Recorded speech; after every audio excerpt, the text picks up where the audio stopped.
Ladies and gentlemen, ஆரம்பிக்கலாமா? நான் வரணும்னு ரொம்ப ஆசைப்பட்ட போல அதான் வந்துட்டேன்.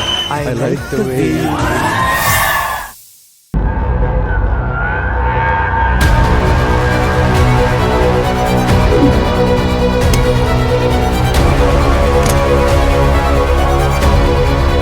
எங்க கிளம்புற?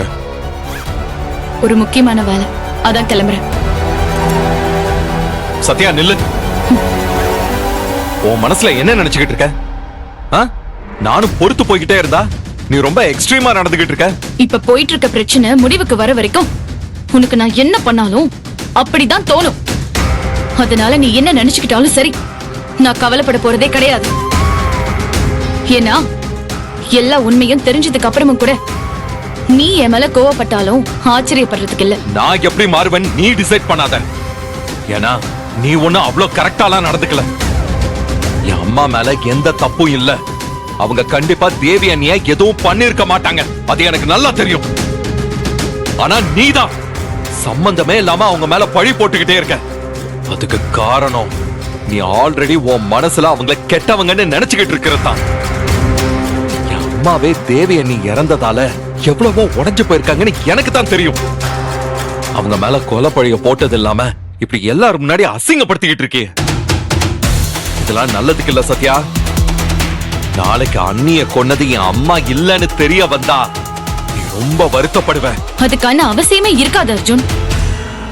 ஏன்னா தேவி அக்காவுக்கு எதிரிங்கன்னு பெருசா யாருமே கிடையாது. அபி மாமாவை கல்யாணம் பண்ணதால ஸ்ருதிக்கு என் அக்கா மேல கோவம் இருக்குதா. ஆனா அதுக்காக அவ கொலை பண்ற அளவுக்கெல்லாம் துணிய மாட்டான். அவ எப்படிப்பட்டவன்னு எனக்கு நல்லாவே தெரியும். அவங்க மறுபடியும் இந்த வீட்டுக்குள்ள வரணும் தான் நினைச்சிட்டு இருக்காங்க. அதனால கண்டிப்பா அவங்க இந்த கொலையை செஞ்சிருக்க மாட்டாங்கன்னு எனக்கு தெரியும். ஆனா அவங்களை தாண்டி தேவி அக்காக்கு எதிரிங்க இருக்காங்கன்னா அது உன் அம்மா மட்டும்தான்.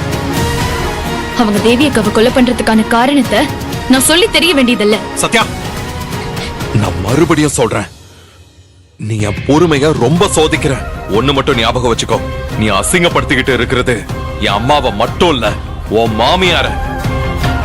அவங்களுக்கு ஒரு கெட்ட பேரு வருதுன்னா அது இந்த குடும்பத்துக்கும் தான் அசிங்கம். அதுக்காக அவங்க பண்றதெல்லாம் பார்த்துட்டு அமைதியா இருக்க சொல்றீங்களா? இறந்தது என் அக்கா. அதுக்கு காரணம் உங்க அம்மா மட்டும் இல்ல, வேற யாரா இருந்தாலும் நான் சும்மா இருக்க மாட்டேன். நான் மட்டும் இந்த வீட்டுல இல்லனா உன் அம்மா என் அக்காவை எப்படி எல்லாம் சித்திரவதை செஞ்சிருப்பாங்கன்னு எனக்கு மட்டும் தான் தெரியும்.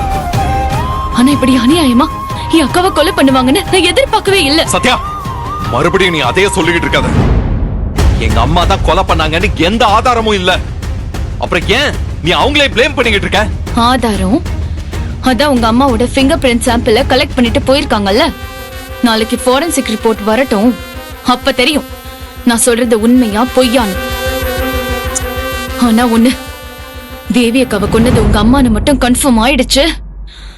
அப்புறம் யார் தடுத்தாலும் நான் அடங்க மாட்டேன். என் அக்கா இறந்துட்டா, அதுக்கு சமமான தண்டனை கிடைக்கிற வரைக்கும் நான் அவங்கள சும்மா விட மாட்டேன்.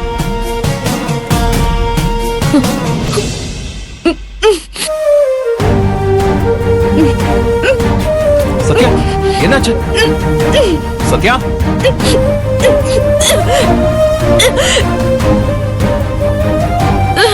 சத்யா, சத்யா, சத்யா, என்னாச்சு?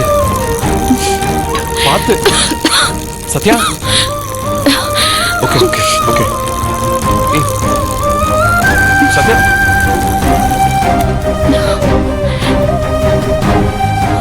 இப்போ ஓகேவா? வா.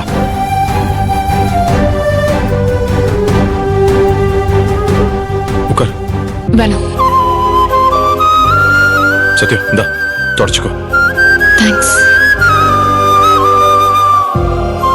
இந்தா.